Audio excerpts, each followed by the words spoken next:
Here. Hudson. Ronco. Here. Whitmer. Here. Item number 3. Make a motion to adopt the agenda. I'll second that motion.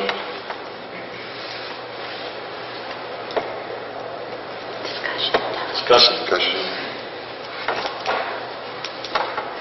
Roll call. Ronco. Yes. Karen. Yes. Clark. Yes. Whitmer. Yes. Item 4, superintendent, or motion passed. Item 4, superintendent's report. Okay, thank you. We're going to start off with the Student Social Studies Renaissance presentation. I'm going to open it up to Jason Martin. He's got some technology going.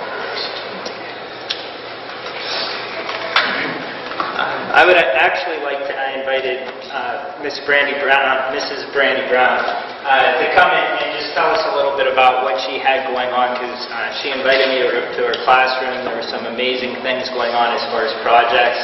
I asked her if she would come in and share some of these three-dimensional models and so forth, and then I'll give a little bit more of a report after she gives hers. So I'll turn it over to Mrs. Brown.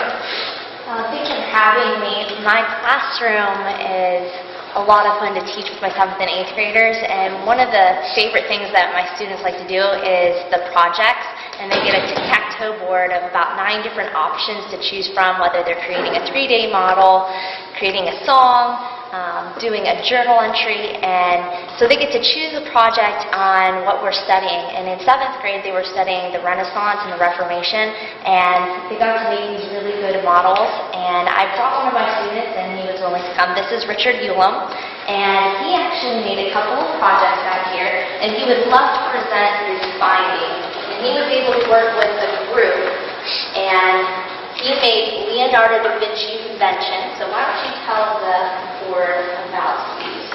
I made 3 of his most famous flying machine inventions that he created. This is his orthomopter. It's basically a hang glider that you flap with your arms. This is his aerial screw. It's an early version of the helicopter. And this is the early version of the parachute that he made. Really? Cool. Yeah, you might want to show it to them. And they had about 3 days to do this. I made it out of balsa wood and a little bit of cloth. Other students built models that were slightly different. One set, they couldn't be here today, but they built in Florence. This is the Duomo, and they actually have a bell that works in here, and they actually rigged it with lights on the inside, which is pretty neat. I'll set this up here for you guys to see. This was done by 2 ladies, Tessa Liggett and Allison Kyle. So that one was really neat. I have a couple of others. Down to the back, I have a tank. And this one will actually shoot marshmallows across the room at high velocity. They will shoot it at 45 psi, and they'll pump it up with a bike pump. And it actually is built to scale model to Leonardo da Vinci's tank, which was really neat. I actually have 2 tanks that were built to fire. It does move, so it rolls like it's supposed to. Two of my artistic students were able to create the Mona Lisa, which is kind of cool.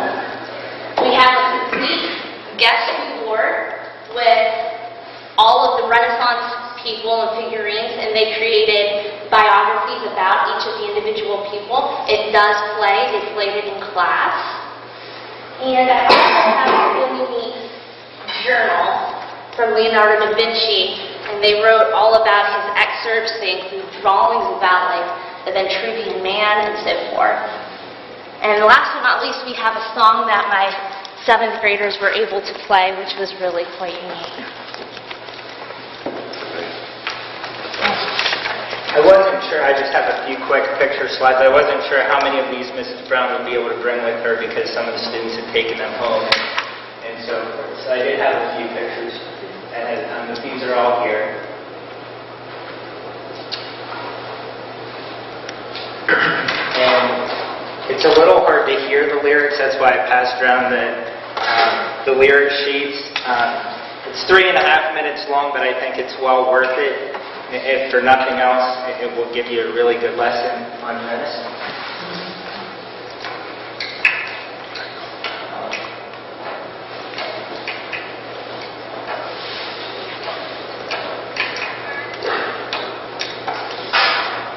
One technical.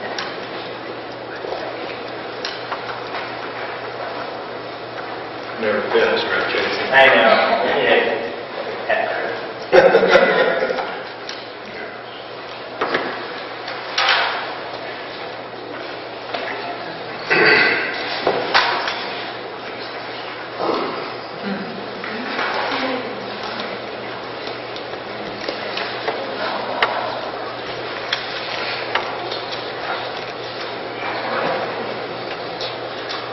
We'll try this one more time, if not, we'll just play it. You can just sing it. Brandy? Leave that to the students.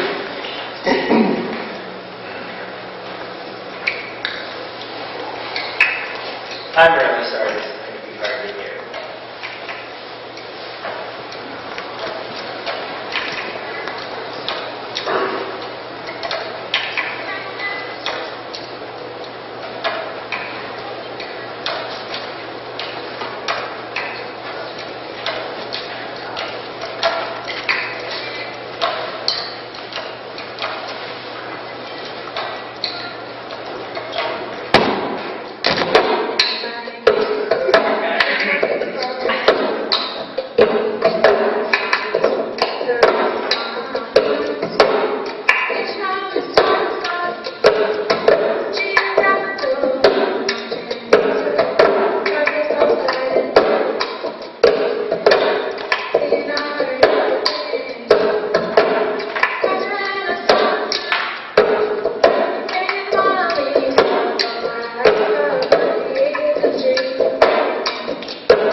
thought it was really creative of them to be able to do this many different things in just a couple of days when they put their minds to it.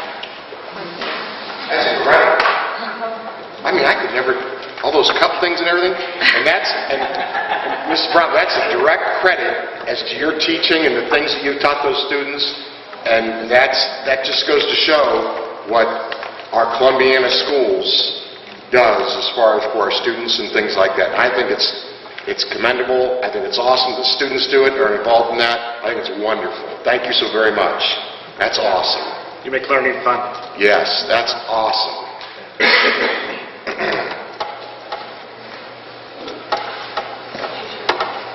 Bad day.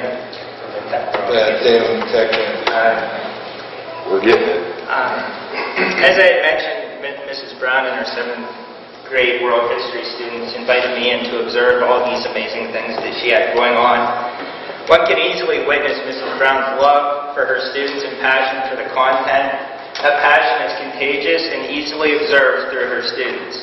I was immediately amazed to see so many creative projects and to see every single student in her class motivated and eager to share their newly found knowledge of the Renaissance period and share their creations. When entering the classroom, students are quickly greeted and provided clear expectations regarding the class period and reminded of the criterion within the rubric. During my visit, I got to see all of these amazing things, and I won't go through that paragraph because you've already had an opportunity to experience them. But the list of amazing projects goes on and on. These aren't all of them. She had multiple classes and so forth. And I know I didn't even get to see all of them, but I was even more amazed. I don't know if Brandy mentioned this, but students only had 3 days to complete these projects. Okay, 3 days to complete these projects. Class ended with Mrs. Brown's words of pride, encouragements, and directions to have a nice day and make smart choices. Brandy, thank you for all you do for our students in our district. You truly are an exemplary teacher who is most clearly deserving of our prestigious Key Clipper Award. We appreciate your hard work and dedication to your students' education and to bringing history to life within your classroom. Thank you.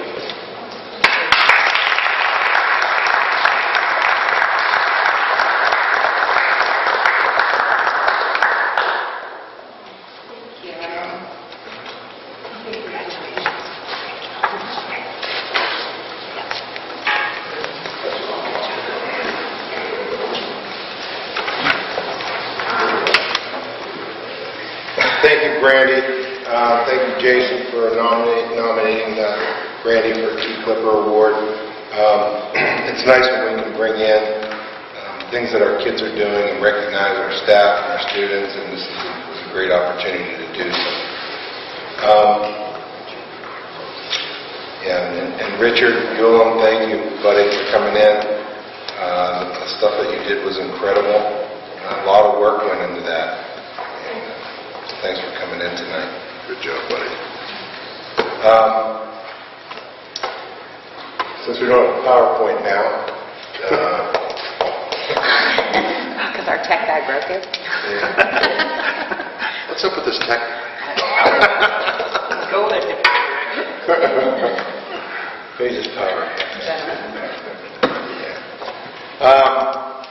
March 25th, we had a low-level lockdown. And, many of you saw in the paper some of the write-ups, at least what was written about what had happened and what had gone on. I just wanted to emphasize some of the things that we do from a security standpoint and reiterate what took place and the safety and the security of our schools, which I believe is a very safe place to be. On the 25th, Mr. Hostetler came to my office and indicated that we were on a lockdown. I said, is this a lockdown drill? What's going on? He says, well, potentially there might be somebody in the building, potentially that we aren't sure whether he's still here or not. So at that point, the Columbiana PD was already there, working with administration from 2 standpoints. One, from a standpoint of verifying and clearing the facility, and 2, reviewing videotape with the tech department and Jason Martin to verify entrances, who was coming in, where they were coming from, where they went in, etc. Essentially, it came down to this. We had an elderly gentleman that came to our front entrance, attempted to come in the building, found that he needed to buzz himself in, and buzzed into the main office, in which he indicated that he had a need to use the restroom. He came into our office and was told to go down the hallway to use the restroom, which he did. Unfortunately, he went, instead of our teacher's area, our teacher's lounge, he went into the student restroom, and the stalls were occupied by students.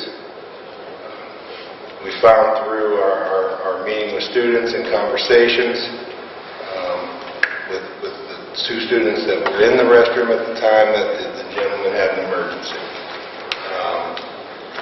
He asked for them to please hurry up, that he had an emergency, and he patiently waited.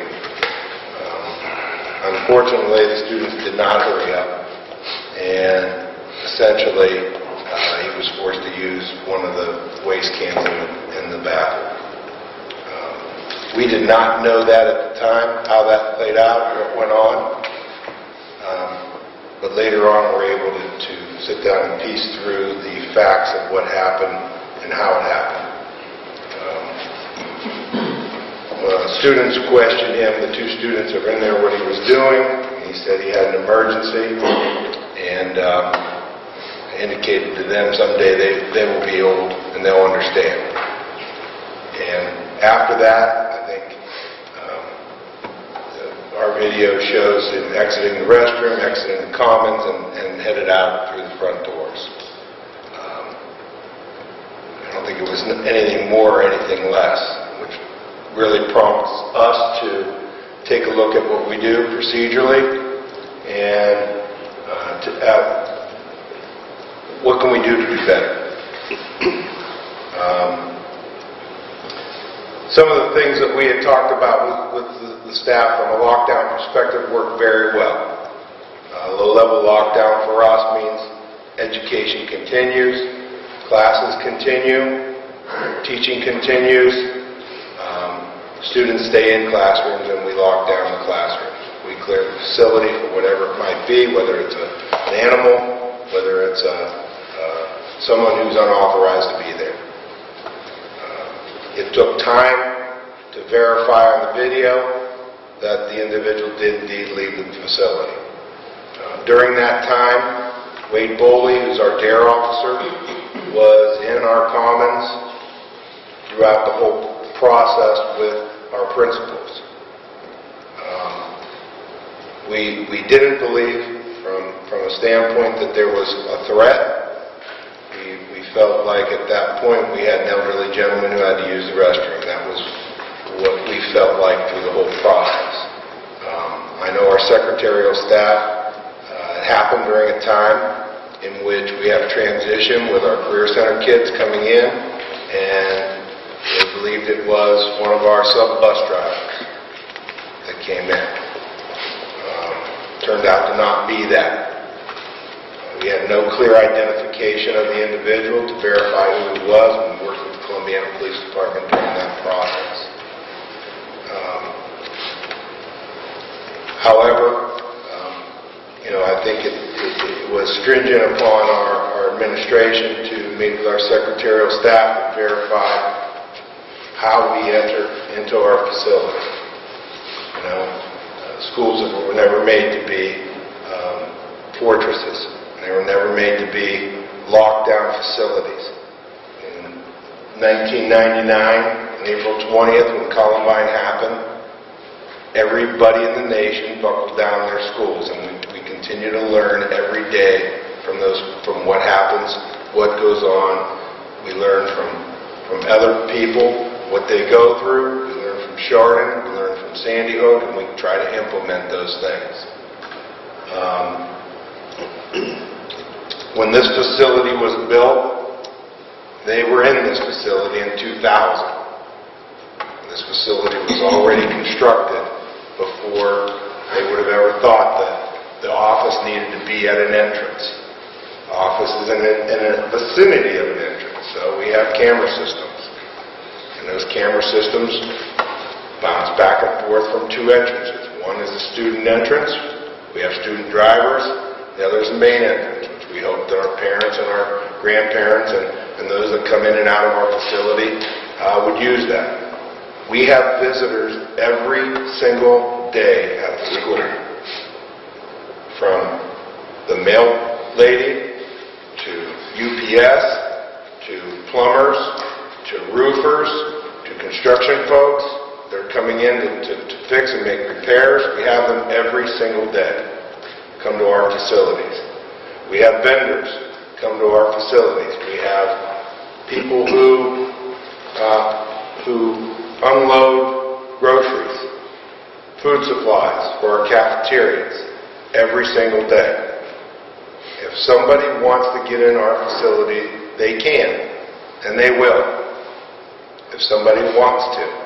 They're not generally going to come into the front door and ask permission to use a restroom like this incident happened. Still, we reflect on it. We tighten down the things that we do, and we try to move forward and make things better for safety and security of our students. Some of the things that we're looking at are increased cameras. I asked Mr. Martin to get some cost for me. Currently, the elementary building, the camera is not in a great visible spot. It's in the front entrance, but it's far enough away that we can't quite make out exactly who it is, so they have to identify themselves, and if we don't know, the secretary comes to the door and escorts them to the office, which is in the center of the building. That's the way that facility was designed back in the 50s. We believe if we put some better cameras at our entrances, at the places that we expect people to come in and out of, that will help us identify exactly who they are and understand who's coming in and out. Again, we have parents, grandparents, brothers of kids, uncles, dropping off lunches every day. I probably can't imagine how many times our secretaries buzz people into our facilities. It's part of the process of how we do business. If we want to do a better job, we're going to have to get better cameras. That equipment cost is going to be about $9,000 from the fact that we need DVRs, solutions for those, to the point at which we can record what goes on. Increased cameras are not going to stop individuals from entering into school buildings anywhere in this nation. Every school building across the nation has ground level windows. If somebody wants in, they're going to get in. We understand that, but people that abide by the way we want to do things, we can identify what goes on, we can hopefully correct things with increased cameras. People knowing and seeing cameras and knowing they're on will be a deterrent from coming to the facility to do the things that they shouldn't be doing. When I came here, we probably have doubled or tripled, maybe even, there might be 10 times the amount of cameras since I came here 5 years ago than what was currently here. And I think when I came here, we had one at each main entrance, and that means 4 total in the district. I don't know, Jason, how many do we have now? Roughly 15? We're proposing that we spend some money to upgrade the entrance cameras, relocate some of the other cameras, run wires, create some infrastructure so that every one of our entrances have the appropriate cameras on them for people going in and out. That will help us identify who comes in and out. Identify where traffic's coming in and out. Eliminate vandalism, hopefully. That's one of the things that we want to do. Since fall of 2013, we entered into a grant through the Attorney General's office for Marks Radios with the Sheriff Department. The Marks Radios are the premier radio system in the state of Ohio. Currently, the Columbiana Police Department does not have those. I met with Chief Gladys. They're hoping at some point to move to that, so to invest to a different system that's current with theirs at this time is probably not the right direction to go because we'd have to purchase those systems over. So in relationship with Sheriff Stone and Chief Gladys, they are able to communicate from point A to point B pretty easily, far so better than we can currently with any of our police departments. They're scheduled to have 3 radios, 1 in each facility. We're working with Officer Boley on a number of fronts. We currently have a repeater scenario happening where their current radios can be used appropriately and effectively from this site. That being said, their signal is weak. So we are in the process of working with them to put, it's not really a tower, but it's a radio here that will allow us to strengthen the signal out in this part of the town. Additionally, we're working with him through the city and Heartland Christian School to have him trained to be a trainer of ALICE training. This past school year, we had a ALICE training for entire staff. Officer Boley, the Columbiana Police Department, Sheriff Department, and the Waterford Chief were all involved in helping train our staff in lockdown procedures through ALICE. Those are some of the things that we've implemented or have had in place prior to even March 25th. Right now, March 25th has really increased our awareness of some of the other things that we should be doing. We do know from being in schools that perpetrators of school shootings are 98% between the ages of 11 and 25 years of age.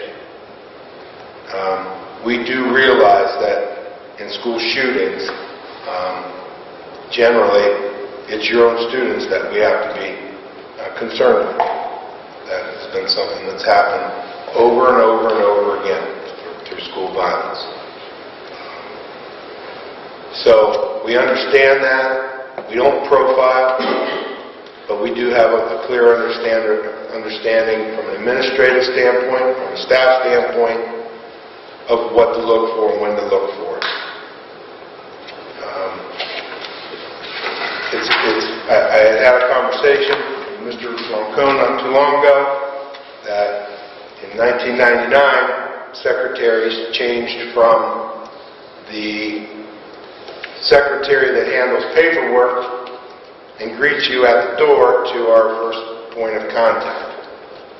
And it's unfortunate, but in many cases, they are responsible for anyone entering and exiting the facility.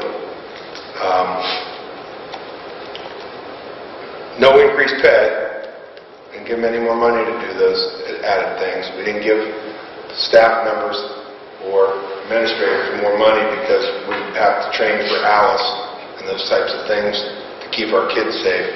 I can guarantee you that the administrators, as we walk the hallways, were the first people that could be in any issues that go on when we're in a lockdown.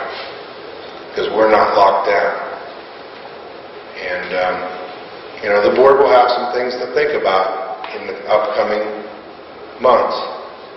And what direction do we want to go and how do we want to do it? What other things can we do? A resource officer wouldn't have changed this situation. We had Officer Bolton. He didn't see him as a threat. Neither did anybody else that saw the gentleman walking into our facility. I think that needed to be said. Unfortunately, the papers aren't here, but the video is. And at it certainly lays out to some of those folks that didn't understand what went on that day. So, that being said, I'm open for questions from board members about what your thoughts are from my end, what needs to happen, where we go from here. I guess first question, you mentioned the elderly gentleman. Yes. Ballpark age, you know? At the age of my father-in-law, maybe 65, 70. We didn't have a face shop, but you can tell by gray hair, how they walk, how they carry themselves. Flash in the pan, kind of far away vision of. So like grandpa profile. Absolutely. Could have been. I mean, first thing that we checked, once we saw that it was an elderly gentleman from the video, was did somebody get picked up, dropped off? Did someone bring in a lunch? You know, those were the questions that were asked to try to identify who came in. We could not, because it was not any of those. That was the first thing that we tried to look at. Well, the security of our students is of the utmost importance, and this is my belief. Things that I think of when we make decisions and things as a board member has to do with students, period. That's it. It's about education. It's about the security of the students and the education they develop and get while they're within our premises and at Columbiana. So, with that in mind, the security of which, at that point in time, and we talked about, had failed at that point in time because of the fact that those policies weren't followed. Although, moving forward,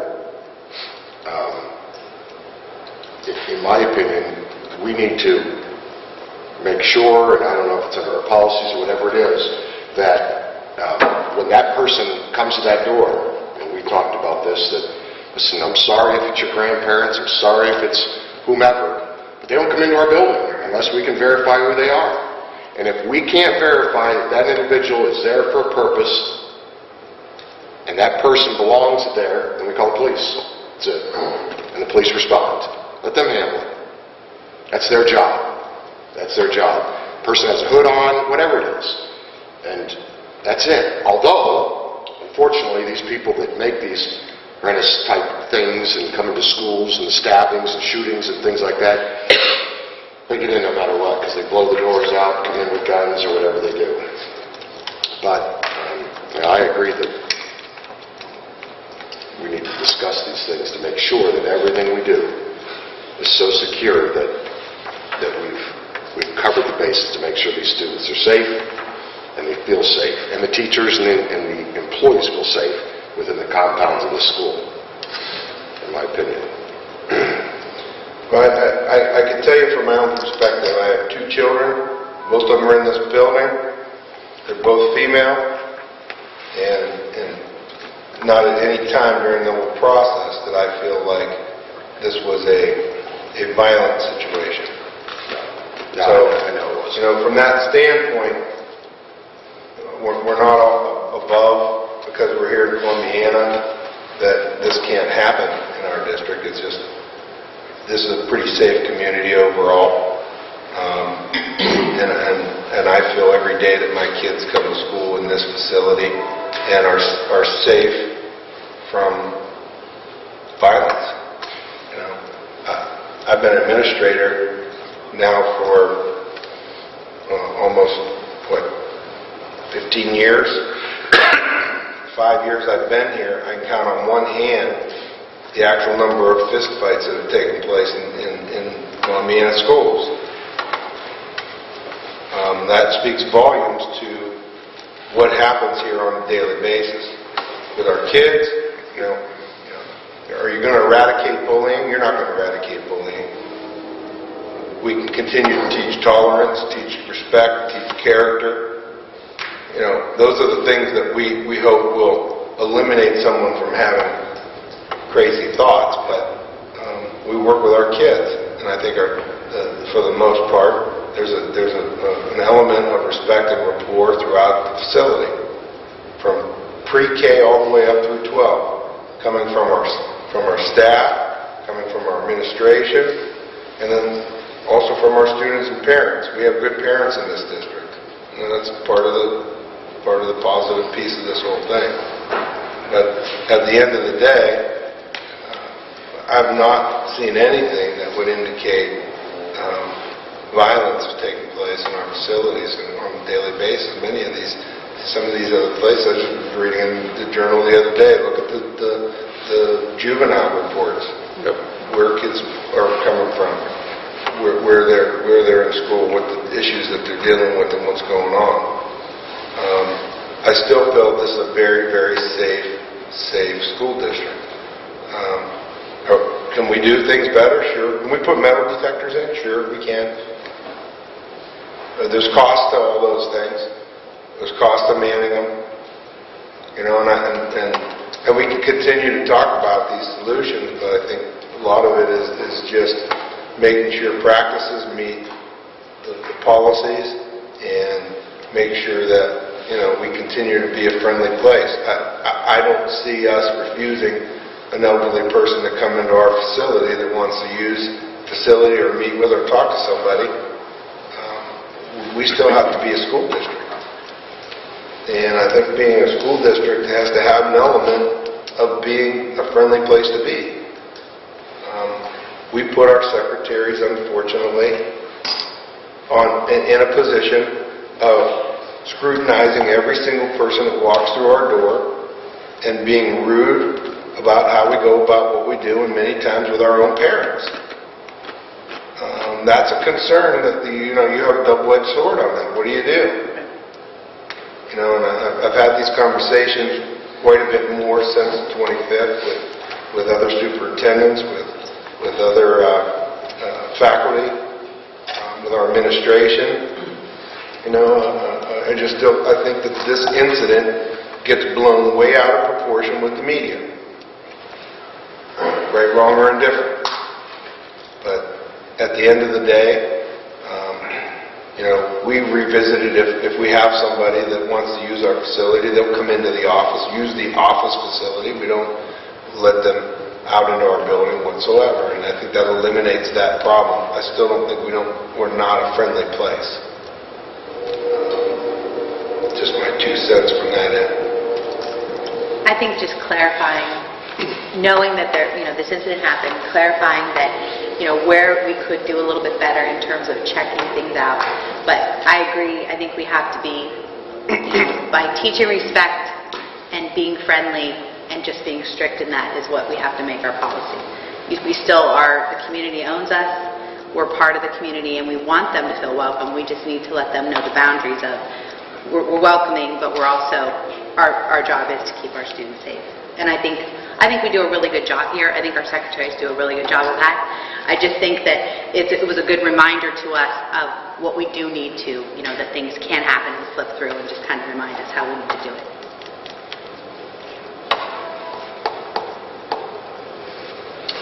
Okay, that's all I have on for security from my end. Part of what I've been trying to do each meeting is highlighting some of the real positive things, and Mr. Buzzard's going to try to take credit for Randy coming in today, but doesn't count. Dare you try?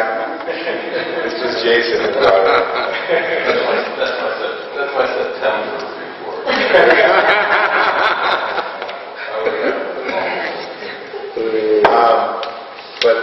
We have real nice things happening in our business program.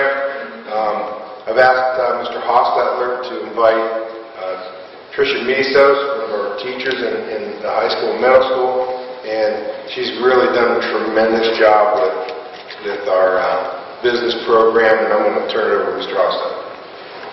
Thanks. A little over a year ago, Tricia Misos approached me. It was about Christmas time, and she asked if we could open up a little coffee shop in the morning to raise money for some needy families in the area. I thought it was a good idea that fit in with her Business 101. I've seen tons of our kids coming in with Dunkin' cups every day, so thought we'd give it a try. Little did I know they raised over, I think it was over $500 that Christmas, and it was like a 2-week span or something. It was just something crazy.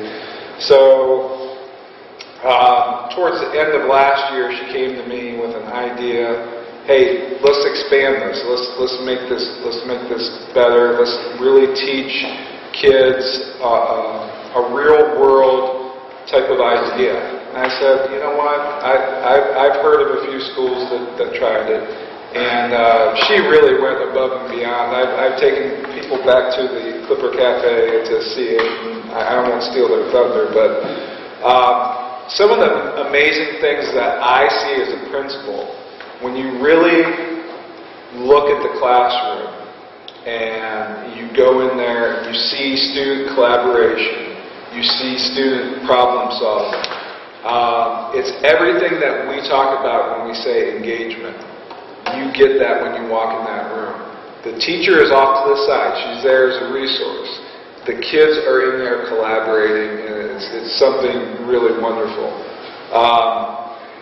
And this has led to other possible expansions as well. Right now, we're in the process of talking with Eastern Gateway College about expanding our dual credit offerings, classes like Business 101, computer applications.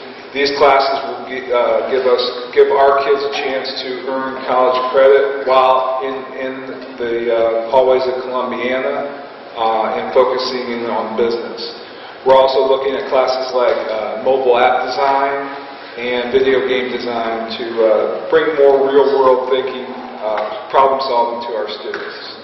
So today we have Allie Rohr, Noah Dane, and along with Mrs. Misos, they're here to talk about their experience at the Clipper Cafe. I did bring 2 of my students that volunteered to come today. They made those smoothies, so I hope you enjoy them. That's good. I started the Introduction to Business class the 2nd semester, and I asked the kids to brainstorm ideas to come up with a business, and they were all very gung-ho about having the cafe back. So they brainstormed every idea. They made it what it is today.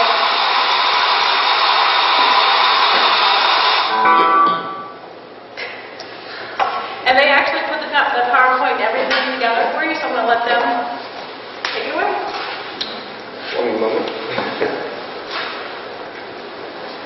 All right.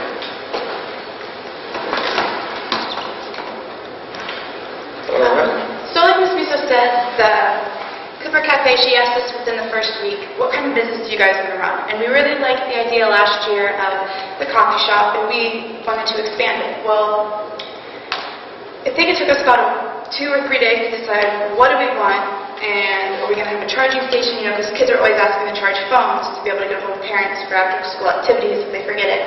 And then we want to say, well, what about drinks? Can we bring drinks in? So we came up with the Clipper Cafe. Within 2 weeks, I think it was, we had couches that were so kindly donated by Mrs. Misos. So we had those in there for students to come sit down. That's the coffee line on the back counter with the coffee and tea, the lemonade, the smoothie center.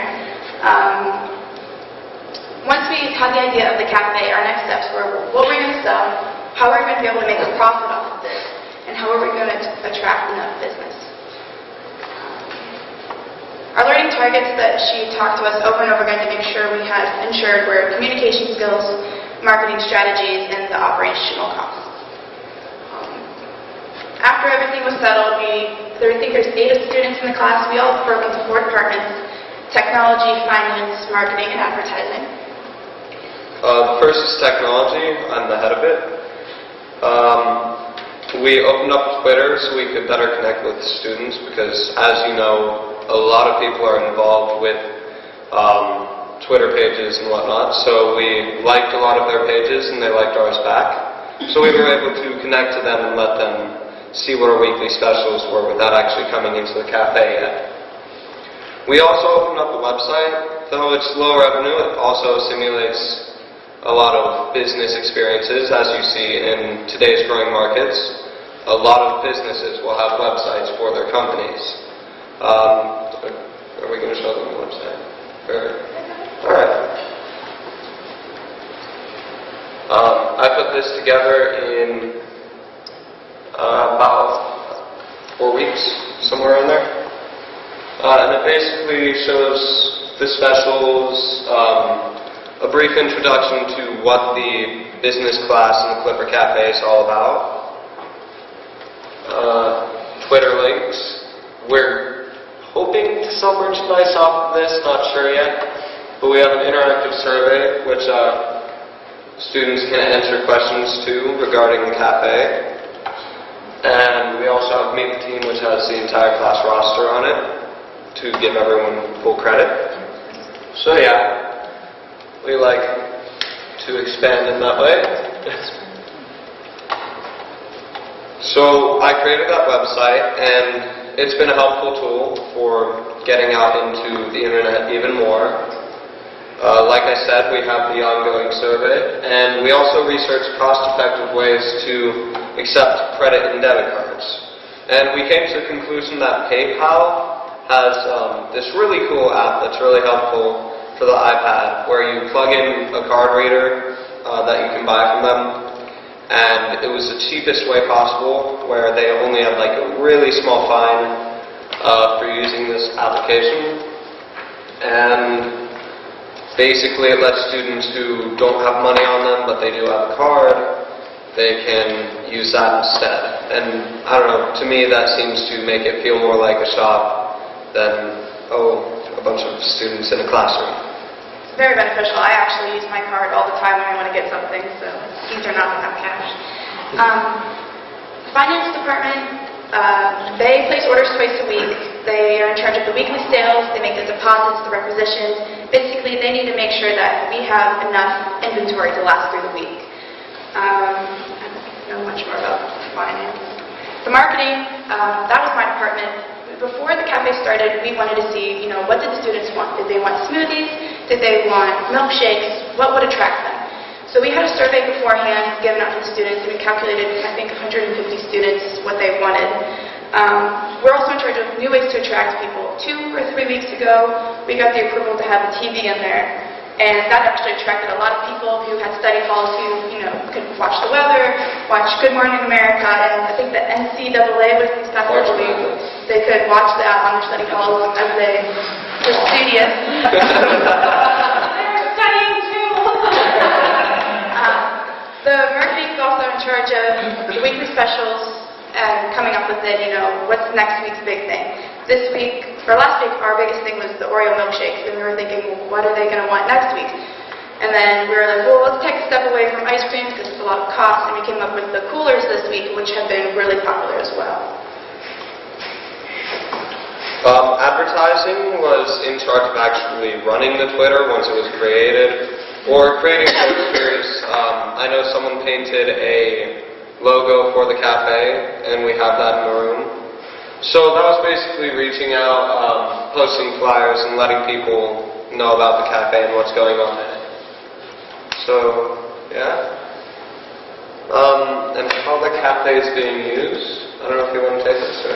Oh yeah, it's just an overview of, students are in there to utilize their time wisely, to study, work with others. It gives more of a relaxed atmosphere because a lot of the seniors who are taking AP classes, second period is the one period that all of them come in and relax and study, and they're just able to take like a breath and not feel so stressed out. And just recently the middle school teachers are starting to let their students come up for good behavior, so that helps us with the results. So that's just a couple pictures of the students working together and playing chess on our downtime. These are some of the products. We started off with the iced coffee, the lemonade, the hot coffee, the strawberry banana smoothies, and the hot chocolate. Some of our weekly specials that we have very popular were the shamrock shakes, the jamocha frappes, our coladas, the mocha cappuccino, and the milkshakes. There's more pictures of the students actually working together. I think I have a picture of the line. Like we had lines through the middle picture. There was lines out the door of how popular the cafe has been. Our profits weekly have been really high. I don't know, do we have the iPad or something? Yeah, we made over $2,000 in 7 weeks. Yeah. I don't know where the money's coming from. I can understand when my daughter every morning kept on saying, "Give me some money, Dad." Coffee. I said, "How much is coffee?" and now I know. You're sending them to college. Holy smokes. We're getting them ready. One of the benefits of this class, and our hard work pays off because we get to go to Cedar Point, I think May 22nd it is, and we get to go to this thing called Amusement Park 101. And basically they are helping you, they're teaching you how to run a business, and so we get to be a part of that. One of the goals for the cafe was we wanted to have a business scholarship, and hopefully that a senior who's going to be majoring in business next year could apply for and get. But it depends on how well the rest of the year turns out with the cost of the Cedar Point and the bus and everything, but that's our goal in the end. Mrs. Prenda's class is actually able to be a part of this as well. I know second period, as you can see, Mrs. Hum and Adam are sitting in there. They come in and they clean tables, they count money with us, they help us take inventory, do many other things.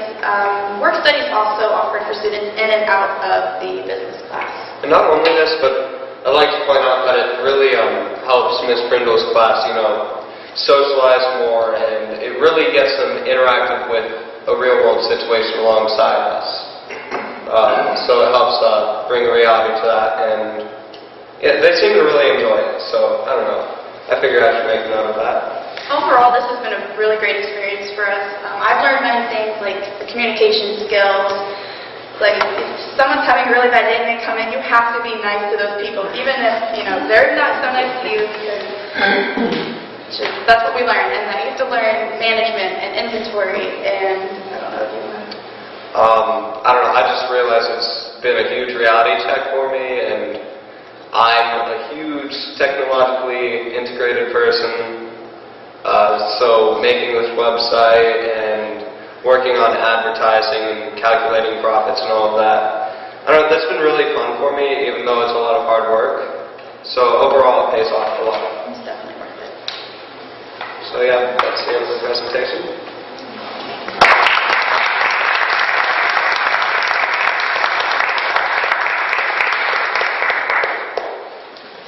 That's a wow.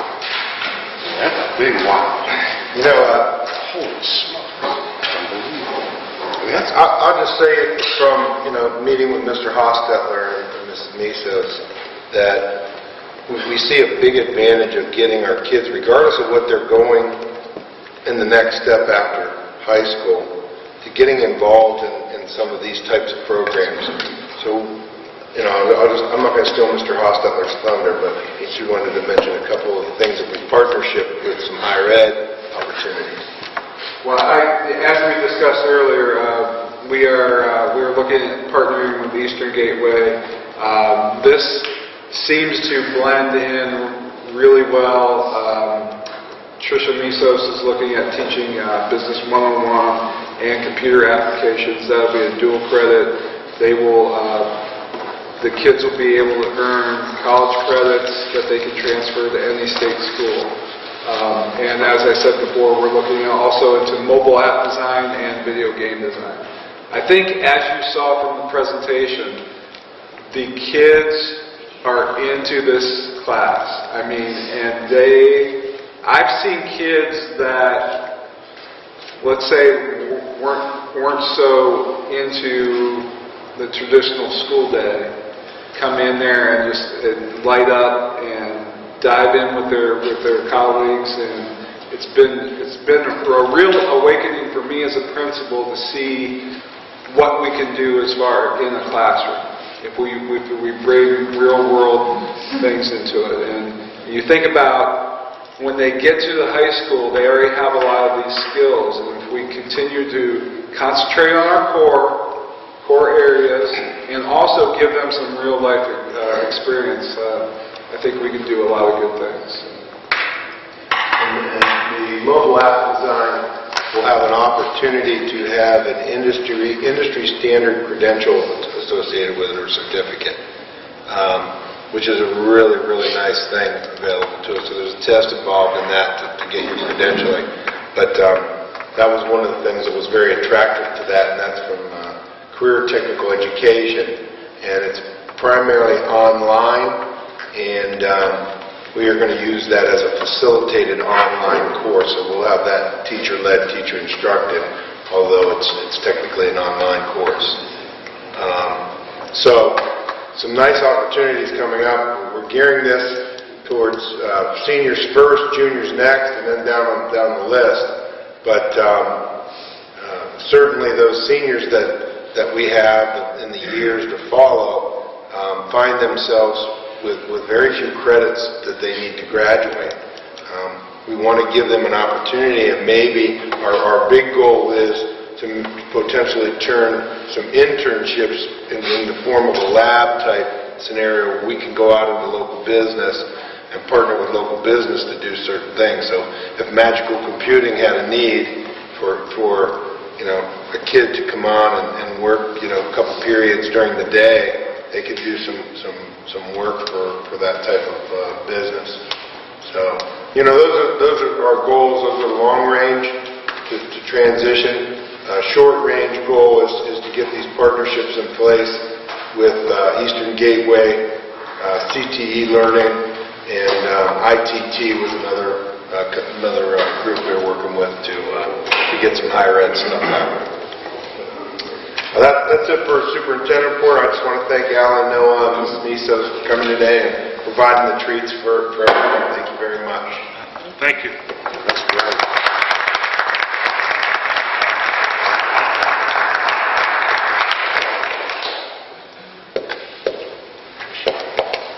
Item number 5, the Nutrition Inc. report. My report is the spotlight on our managers. A lot of people don't realize that my managers are like my everyday consultant.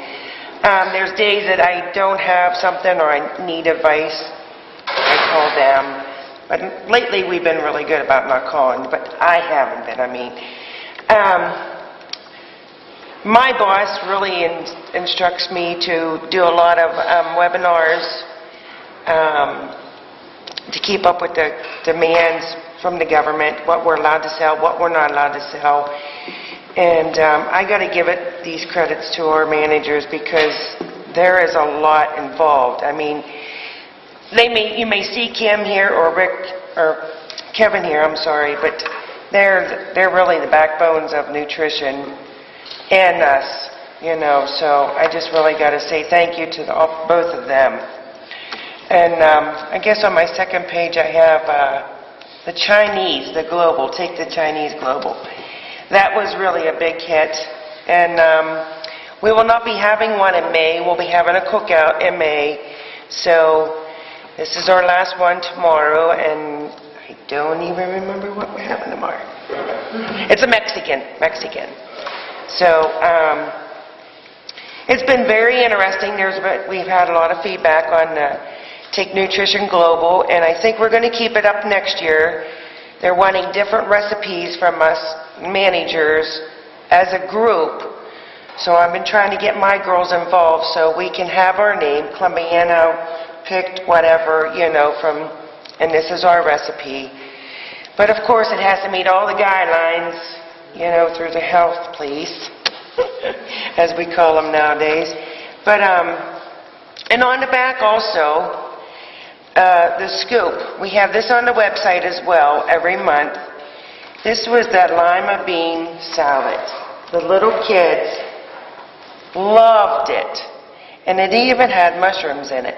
The high schooler kids were more, oh, mushrooms, we're not taking that, So I really feel that being that we're starting at the elementary school, letting them do the taste testing, and then once they come up to the middle school and the high school, they'll be like, wow, this is really good. They won't have that opportunity to, say, oh, well, we don't like this or we don't like that.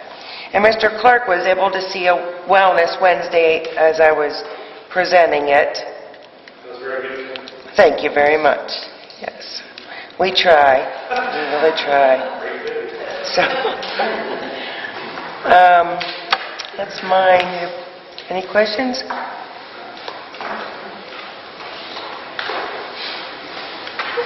Thanks. Number 6, principal's reports. Okay, I'll start with Joshua Dixon Elementary, my board report, my newsletter, because I do a combination April-May newsletter and calendar are all in board share. And I'll start with curriculum and professional development. My staff, K3 is continuing to work with Gretchen Martin from Access. We have a meeting again on, I believe it's May 9th, and they're redesigning our current standards-based report card to align more with their new curriculum maps so that they can go to Progress Book. And then K3 will join 4-5 and our whole building will be on Progress Book. I attended the Title I Federal Program Conference where there was one theme across the board. All the sessions I attended, all the general sessions with the focus speakers, it was that students respond to inspiration, hope, and humor. They talked about how much power we as teachers have and how the language we use with students can change a child's life. And it was inspiring, to say the least. I was motivated. I wanted to turn around and see my whole staff sitting there. I'm looking into seeing how much it would be to bring one of the motivational speakers in on opening day. He was just phenomenal. It would just last them so long. You know, teachers need that lift. They too need motivation.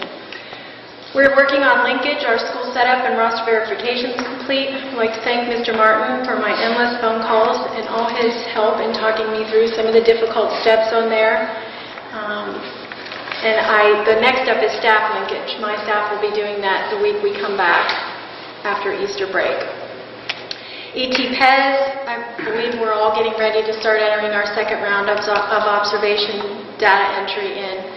I know I haven't done that yet, so are we getting ready to do that? So we're done. My third grade students, and Mr. Martin can chime in if he'd like on the technology piece of it, but my third grade students participated in 3 days of park field testing. It was very interesting seeing the elements, seeing the layout, the formatting of it, what the kids are expected to do. We had kids using highlighters, magnifying glasses, readers to window read exactly what they're supposed to read, closing, opening, comparing and contrasting two stories, typing out paragraphs. It was phenomenal. As far as infrastructure goes, and any, if any, I believe issues were very minimal with shutdowns. We even tried it on different devices to see how it would work, and I thought it was a huge success. Overall, I did. Yeah, it went very well. Accessibility features that in the past with paper form assessments, you would have to request those alternative assessments for students. And with the electronic assessment, there are a lot of accessibility features that they just decided if they're going to make them available, they would make them available for all students. So you don't have to have necessarily a visual impairment to use a magnifying glass and to benefit from having a magnifying glass. And the students really guided themselves through the environment really, really well. I was extremely impressed with their ability to do that and their ability to focus for 3 days of intense testing. So it went very well. That focus of intense testing was key. A couple of things I saw through there that I'm preparing to share with my staff and with Christina Beggs and Christy Evan, who are going to be my experts at Parks since they field tested, is the perseverance. The grit, you know, we hear that word now, it's like rigor all the way across the board of not giving up. It's not going to be a multiple choice question. You know, some of the kids, they would type the paragraph and just go, you know what I mean, and we'd have to like go, come on, scooch up, keep on going, so that perseverance to continue a job and stay focused until it's complete is key. And both of the presentations tonight, I think, focused a lot on that. Having kids from start to finish. Yours worked 3 days. It had to be intense, just those cups alone. You know, you're in it for a minute and a half, and you drop one of the cups, you have to start all over again. Because it wasn't that perfect when they first started, I'm sure. So that perseverance of them keep going on is key. It was deep. It was very deep. It was so Bloom's. It was beyond just straight recall memorization. So those are the messages we need to get to staff. Kindergarten registration and screening. We did screen last week 65 kindergarten students. Mahoning County ESC concluded third grade gifted testing today. We'll begin our diagnostic testing the first week in May. Fourth graders and fifth graders will be coming to visit Southside Middle School on May 19th. I put OAA testing dates there for you. Last board meeting I shared with you that Jump for Heart brought in $7,600. We finished out with our final deposit to the American Heart Association with $10,000. Our goal was $5,000. We had 100% participation. And I'll tell you why. The kids got the prizes immediately, and the prizes were these ducks. Every kid had a lanyard with ducks on it in school all day long. And to get the ninja duck, your parent had to donate, I think it was $10. We had 100% participation, $10,000. So that was pretty awesome. Our Barnes & Noble Family Night was very well attended. I'd like to thank Jessica Daly and Lauren Halberstadt for planning that. It was awesome. The area preschools are coming to visit kindergarten. Our compliance update, last board meeting I shared with you, we had our compliance update for our state preschool license. The state does not recognize safe schools, unfortunately, so Lauren Halberstadt and I had to complete trainings. We finished a couple of Sundays ago our CPR, first aid, bloodborne pathogens, EpiPen, and asthma inhaler training. We're working on child abuse and communicable disease. It will just supplement our safe schools.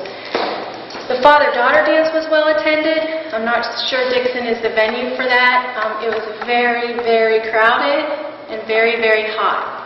Mike and Jason were there, and it was awesome. The girls absolutely loved it, but it was hot and packed. Our annual egg hunt for the spring parties will be this Thursday. Over 6,000 eggs have been filled by Mr. and Mrs. Clark. Not this Mr. and Mrs. Clark, Mr. and Mrs. Kevin Clark. So I'd like to thank them for organizing that and all their hard work. And I did mention that I put the April-May newsletter in the board share. Spring Fling is Friday, May 16th. It will be the 16th annual Spring Fling. Thank you. That's my board report. There is a dunk tank, Mr. Buzzard. You chopped out of that last year. There last year. Southside Middle School April Good News Report, kind of centering on our students this month. Honor roll. Our third 9 weeks honor roll concluded with 61 Southside Middle School students gaining honor roll status and 47 achieving the rank of distinguished. So, we make no bones about it. Our middle school is probably one of the more challenging around. Our curriculum is challenging to students, and we still had around 40% that made honor roll. And I think that's pretty impressive how hard our kids are working. Once again, Mrs. Brown over there, she'll attest, we push them. DI, we hosted the DI tournament on Saturday, April the 8th. The competition resulted in several Southside Middle School students and teams advancing. We're going to center more on those next month.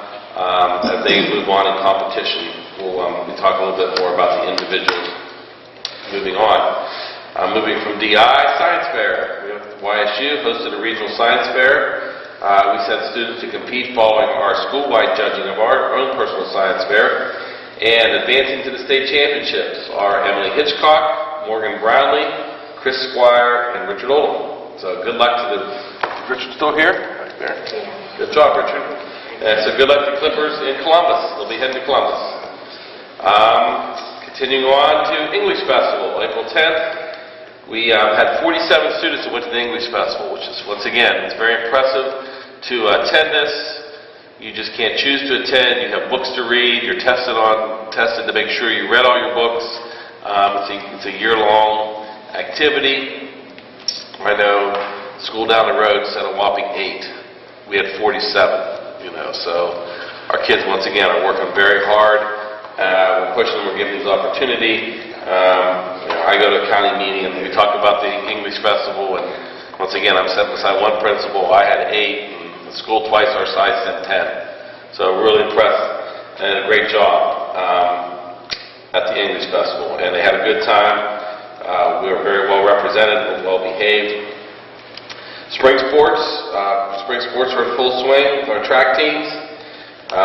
Important year-end events, end of the year meets are coming up. The Columbiana County Championships are on May 2nd at Crestview. The Waldo Ward meet is held here in Columbiana on the 5th, and the ITCL Championships are on the 13th. That also is being held at Crestview.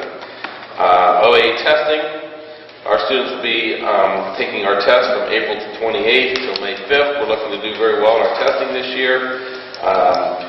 As far as the park field tests, just want to point out that other schools term their park field tests as disasters. Ours went well because of this guy right here. He's been confident, Jason's been confident that technology-wise, even though you may not think it after tonight with what went on up here. It's a vision issue. I can't see it. But the reason that it went so well is Jason's been on top of what we need and his expertise. We've said it, I know we said in one meeting and everybody was sweating and squirming, and Jason said, "We're good. We got this." Most people didn't have any idea what they were talking about, and Jason was, he knew everything they were talking about and what we needed to do. So, kudos. Thanks for saving my job. Okay. Kudos to Mr. Martin that ours, once again, the horror stories of there are some places, some rooms where 5-10 minutes into the test, they just quit. Nothing was working, everything was going down, and they just gave up. So our kids had a pretty good experience, and as we move into when it really counts next spring. Important dates coming up: May 5th, 6th, and 7th. Our 6th grade will be going to Camp Fitch, followed by May 9th and 10th, 8th grade going to New York. Trying not to repeat anything, but the 5th and 6th grade, we're looking forward to their visits on the 19th.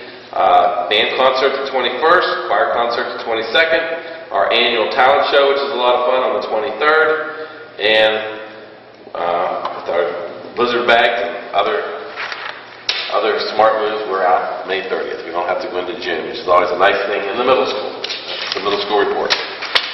Okay, high school report, and we do some other things other than drink smoothies and coffee.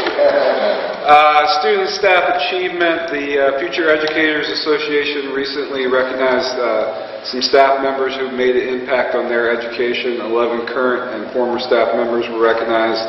They included Andrew Schuler, Aaron Easley, Stephanie Baylor, Jen Fry, Colleen McNeil, Greg Kibler, Phyllis Miller, Lisa Malcolmson, Shirley Farron, Jody Taylor, and Zach Hurdle. So I'd like to thank Tammy James. She does a wonderful job with the FEA class, and so we want to thank those guys. Professional development. Tricia Nord actually gave a mini professional development lesson using learning targets in the classroom at our last staff meeting. She did a wonderful job. I'm going to be attending the Ohio High School Athletic Association Town Hall meeting on April 28th to discuss the new competitive balance proposal by the OHSAA.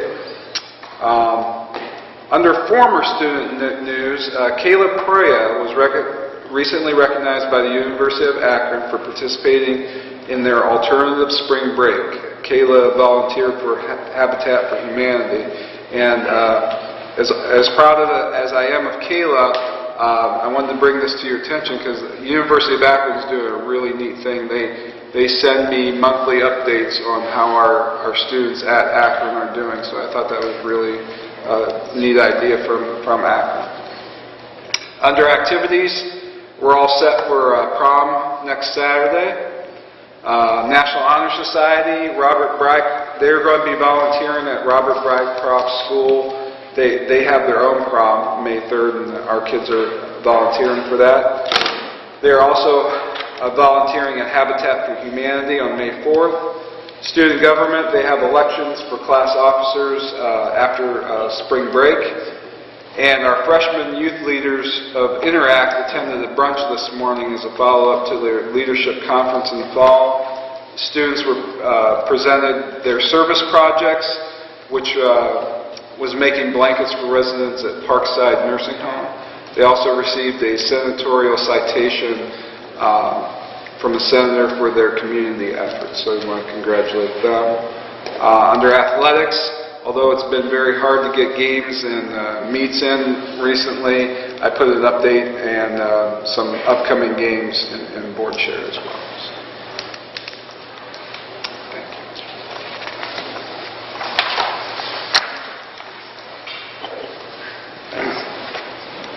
Item number 7, public input.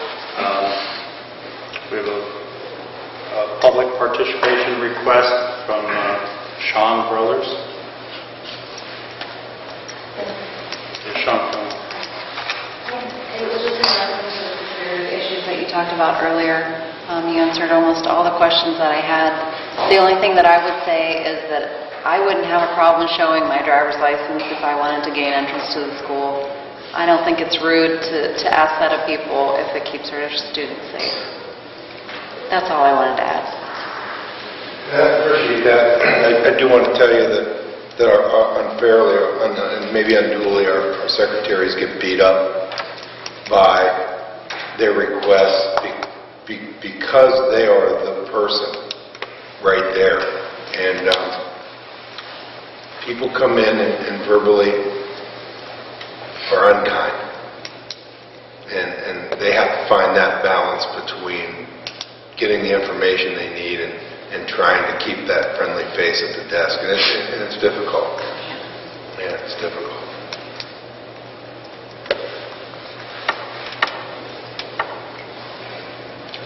any other comments? Kelly? No, but thank you.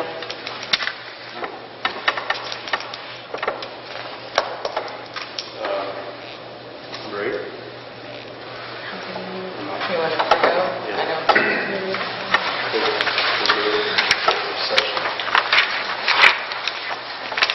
Take us to item 9. Consider approving the March 2014 financial reports. Second that motion. Discussion? Call roll. Aaron, Yes? Clark, Yes. Ronco, Yes. Whitmer. Yes. Item number 10. Motion passed. Item number 10. Make a motion to consider accepting the resignation of Andrew Schuler, high school math teacher, effective June 2nd, 2014. I second it. Discussion? Call roll. Clark, Yes. Whitmer, Yes. Ronco, Yes. Aaron, Yes. Motion passes. Item number 11. I move to consider accepting the resignation of Bob Davis, part-time middle school custodian, effective April 16, 2014. I'll second that motion. Discussion? Call roll. Whitmer, Yes. Aaron, Yes. Clark, Yes. Ronco, Yes. Item passes. Number 12. Consider accepting the resignation of Jason Baker, head varsity boys basketball coach, effective April 7, 2014. I'll second that motion. Discussion? Call the roll. Aaron, Yes. Clark, Yes. Ronco, Yes. Whitmer. Yes. Motion passes. Item number 13. Make a motion to consider approving employment of Barbara Miller as Dixon Elementary cook for the 2013-14 school year, $4.75 an hour per day, 186 days per year, prorated for the 2013-14 school year. Compensation for board-approved rates effective March 12, 2014, pending verification of credentials. I second it. Discussion? Call roll. Clark, Yes. Whitmer, Yes. Aaron, Yes. Ronco, Yes. Motion passes. Item number 14. I move to consider approving employment of the following personnel for the 2013-14 school year as recommended by the superintendent, with compensation in accordance with board-approved schedules and retroactive to the first day of work, pending verification of all credentials, as listed below. I'll second that motion. Discussion? Call the roll. Whitmer, Yes. Aaron, Yes. Clark, Yes. Ronco, Yes. Motion passes. Item number 15.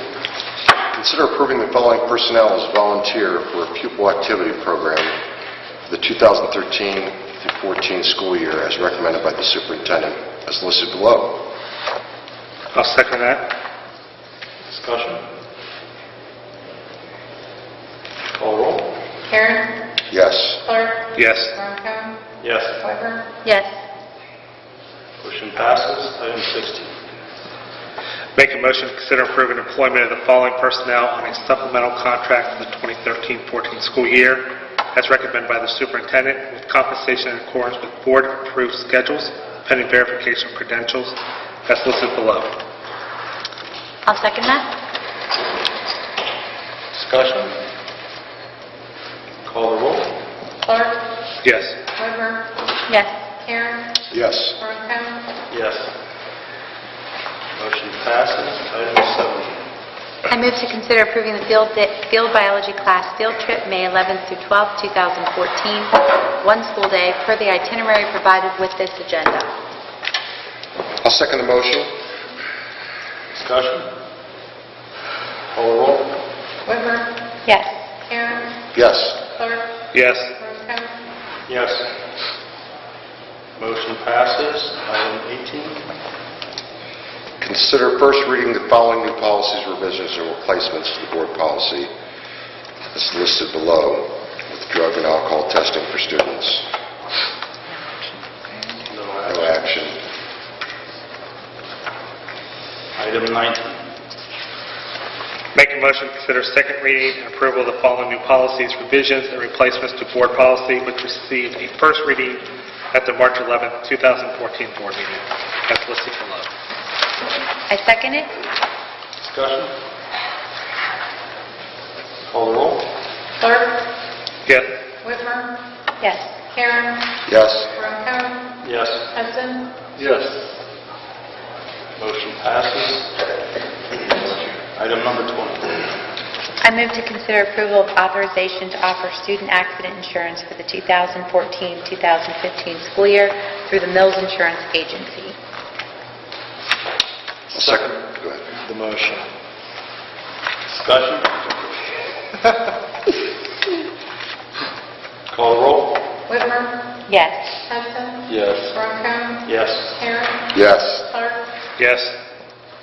Motion passes. Item 21. I'd like to consider a motion for the approval of 8th grade field trip to New York City, May 9th, 10th, 2014, one school day per the itinerary provided with this agenda. I'll second it. Discussion?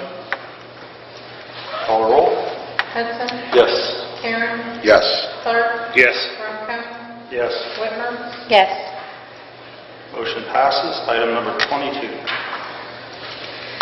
Consider approval of the AP U.S. History field trip to New York City, May 15th through the 17th, 2014, one school day, per the itinerary provided with this agenda. Second that motion. Discussion? Call the roll. Karen. Yes. Clark. Yes. Hudson. Yes. Ronco. Yes. Whitmer. Yes. Motion passes. Item 23. President's report. No report. There we go. Item 24, OSBA Legislative Liaison Report. No report. Item 25, OSBA Student Achievement Liaison Report. I do have a report where we have 5 Columbiana High School students this year in the Heads Above the Rest brunch. They will be attending on May 1st. These are students who scored a 30 or higher on their ACT, which 5 is a pretty nice number. We actually tied with Salem with the highest number of students this year. So congratulations go out to Clayton Cooper, Dylan Edwards, Carly Merlot, Dylan Randolph, and Alexis Schnarrenberg. That's awesome. That's true. It's amazing. That's amazing. Item 26, Columbiana Career Center Board Member Report. Career Center did have a board meeting tonight. I had to attend that first. We had contract approvals tonight that were rather important, so that is why I'm a little bit late this evening. That's the end of the report. That's right. Item number 27, date of the next board meeting, Tuesday, May 13th, 6:30 in the high school media center. Item 28. Make a motion to consider an executive session in accordance with ORC 121.22 for the sole purpose of consideration of any of the following matters: employment, discipline. Discussion? Call the roll. I second it. We have to read off.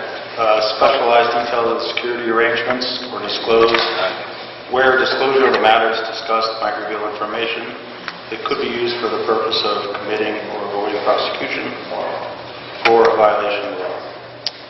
Now I second. Discussion? Call the roll. Clark. Yes. Whitmer. Yes. Karen. Yes. Hudson. Yes. Ron Henry. Yes. Motion passes.